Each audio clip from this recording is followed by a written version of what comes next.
White হাউসের ক্ষমতার মসনদে বসে আবারও এক চরম অগ্নি পরীক্ষার মুখোমুখি মার্কিন প্রেসিডেন্ট ডোনাল্ড ট্রাম্প।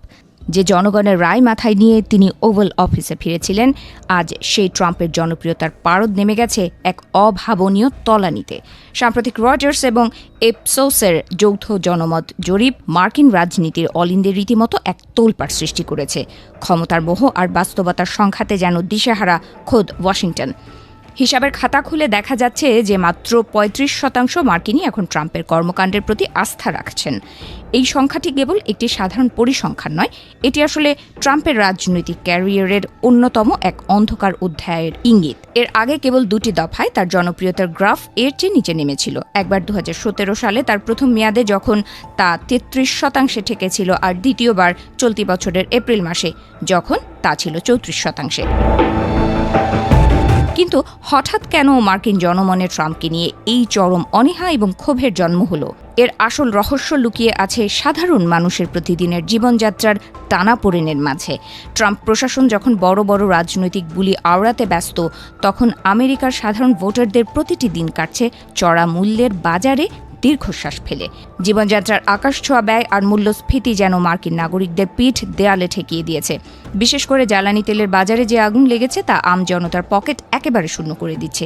জরিপে অংশ নেওয়া প্রতি 10 জন মার্কিনীর মধ্যে প্রায় 6 জনই অত্যন্ত উদ্বেগের সঙ্গে জানিয়েছে যে আগামী 1 বছরে গ্যাসোলিনের দাম আরও বাড়বে। বিপরীতে মাত্র 17% মানুষ আশা করছেন দাম কমতে পারে। এই বিপুল হতাশা ট্রাম্প সরকারের অর্থনৈতিক নীতিকেই সরাসরি কাঠগড়ায় দাঁড় করাচ্ছে। অর্থনীতির কাটাছেঁড়ায় ট্রাম্পের স্কোর বোর্ড এখন এতটাই শোচনীয় যে গৃহস্থালী খরচ আর মূল্যস্ফীতি নিয়ন্ত্রণে তার ভূমিকা নিয়ে দেশের 70% মানুষই চরম অসন্তোষ প্রকাশ করেছেন। মাত্র 22% মানুষ ট্রাম্পের এই অর্থনৈতিক ব্যবস্থাপনার পক্ষে কথা বলেছেন।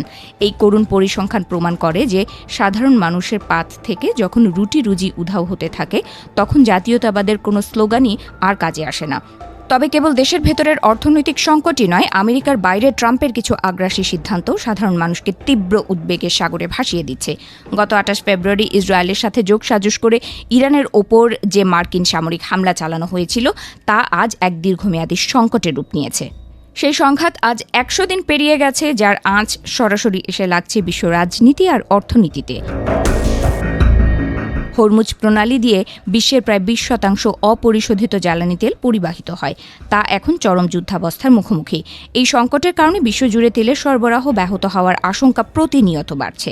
ট্রাম্পের এই যুদ্ধংদেহী মনোভাব মার্কিন অর্থনীতিকে আরও বড় সংকটের দিকে ঠেলে দিচ্ছে এবং নিত্য প্রয়োজনীয় পণ্যের দাম আরও বাড়িয়ে দিচ্ছে বলে মনে করছেন বিশেষজ্ঞরা।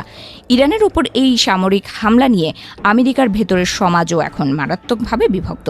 জরিপে দেখা গেছে মাত্র 36% মার্কিনই এই হামলাকে সমর্থন করছেন এবং মাত্র 25% মনে করেন এই লড়াইয়ের সুদূরপ্রসারী কোনো সুফল আছে।